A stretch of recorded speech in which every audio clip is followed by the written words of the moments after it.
expectations too high. And by this, I mean it's practically impossible not to picture meeting whatever person you're going to see when you see all these fan pictures with them on Twitter and on Instagram and Tumblr, where people have just met them in the street or like met them outside the venue or outside a hotel. It may seem totally realistic, which I am not saying it is not realistic for you to meet your favorite person, because for me to say that with all the luck I've had with meeting celebrities just in random places, that would be totally absurd of me to say. But that's exactly it. Every time I have caught a glimpse of someone or I have met someone, it has been complete luck. I did not plan it. I didn't know they were going to be where they were at that time. I just happened to walk up and be like, oh, this is cool. I'm gonna wait here and see what happens. I've never, it's been complete luck. It's pure coincidence. There have been days where I've micromanaged and planned my day to the exact second to try and run into a crew member or catch a glimpse of someone coming out of their hotel, and it just didn't happen. And honestly, those days where I've micromanaged so much have been the days where I've had the least amount of fun, because I'm so stressed out about trying to find this person. Whereas other days, I've just gone around the city enjoying my time that I have had to spend down there, sitting down on a park bench and having my favorite band just walk right in front of me. So it's honestly just pure coincidence or fate. My catchphrase is hope for the best, prepare for the worst, and expect nothing, because that way we have good vibes and a positive attitude. The key to having a great day, no matter where you are, but especially at concerts, is optimism and just rolling with the punches. And that way, there's no way you can be disappointed by anything. Don't let the stress of trying to meet a celebrity ruin what could potentially be a great and awesome day with your friends, even without that little meet and greet. Okay, my next tip is to plan ahead, and you need to make sure you have everything that you need to know together the day of the show. You should definitely have your transportation planned, like if you have to take a train, we have to take a train, you guys know. If you have to take a bus, if you have to take the subway, if it's like a big city or something like that, or if someone's parents are gonna take you, or if you're gonna drive yourself, just figure out your transportation for sure, because obviously if you don't know that, then that's a big mess. And if you don't know which bus or subway or whatever you need to take, then you're gonna get lost, and that's no fun. Definitely know where the venue is. Like, we know where a lot of our venues are, but sometimes when we've never been there before, you know, we have to find the address and we have to figure out how to get there. So definitely know where the venue is, of course, because you don't wanna have no idea where the venue is and then show up late because you had to ask 3,000 people how to get somewhere, because we did that once. I mean, we didn't show up late, but we had to ask 3,000 people how to get to Sound Academy the first time, and that was a disaster. So just plan everything ahead so that you know, because that's just your best bet. Another thing you need to plan for sure is food. Like for general admission events, are you gonna bring food? Is there food places around your venue? For seated events, we usually like to get something light to eat, like right before the show, because venue food is usually super expensive, especially at like big places. So if you don't want to spend a lot of money, bring your food or get some before or anything like that. Just make sure you have your essentials planned ahead. Another tip of mine is to walk around the venue.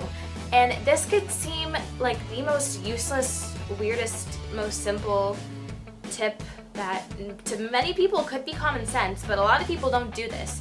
So I'm gonna put this out there. Walk around the venue. I mean, if it's at a stadium or an arena, and walking around inside the place and outside too. I say this because it's super fun. They always have something like a cardboard cutout or a huge poster of like the person that's performing that night that you can take funny pictures with, or like photo booths. Not last time, but at the Demi Lovato concert, me and Jonna took a photo booth picture, and then you had to type in your email on this cool iPad situation, and they emailed me a GIF of our photo booth pictures. Like, that is so cool. I can't do that. Obviously, there's merch. Also, local radio stations and companies that are supporting and sponsoring the tour or event will have their kind of stations set up all around, and usually have little contests where you can win better seats, like on the actual day of the event when you are already inside the arena.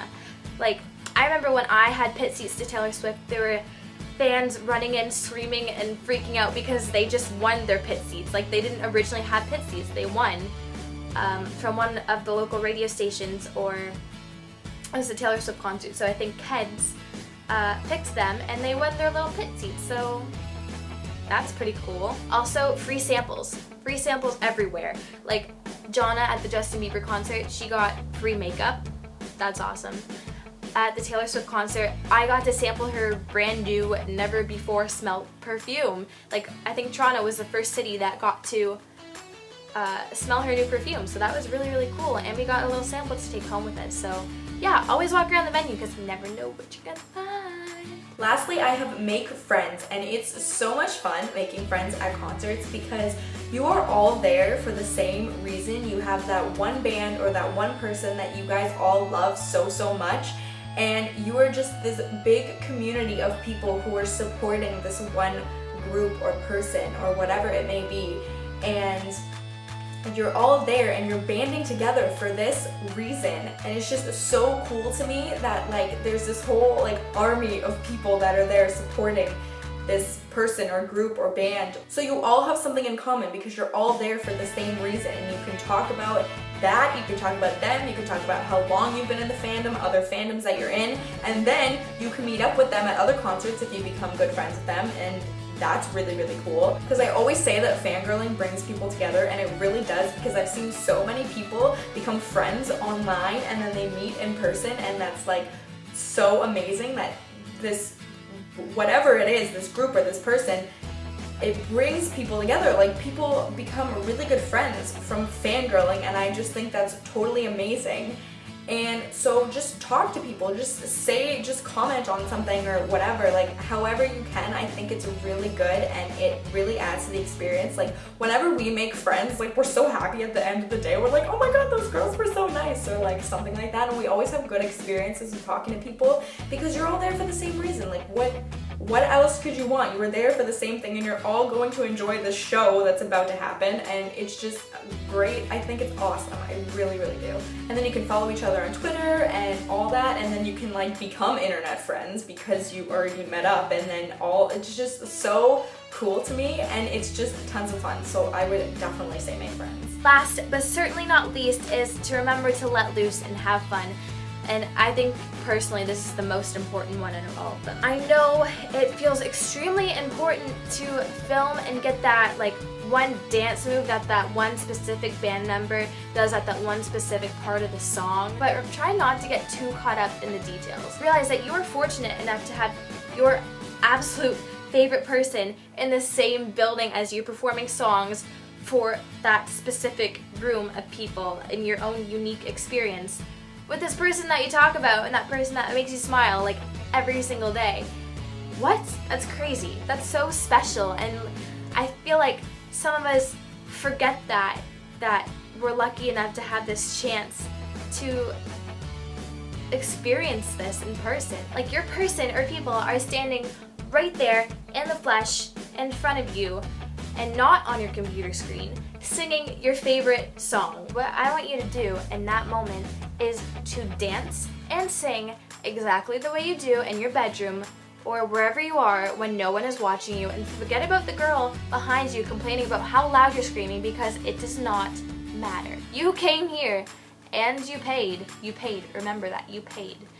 You came here to have a damn good time, and that, my friend, is exactly what I want you to do. So just let loose, have fun, don't worry about anyone around you, and just have the time of your life. Because that thing you've been counting down to is finally here. It's that day.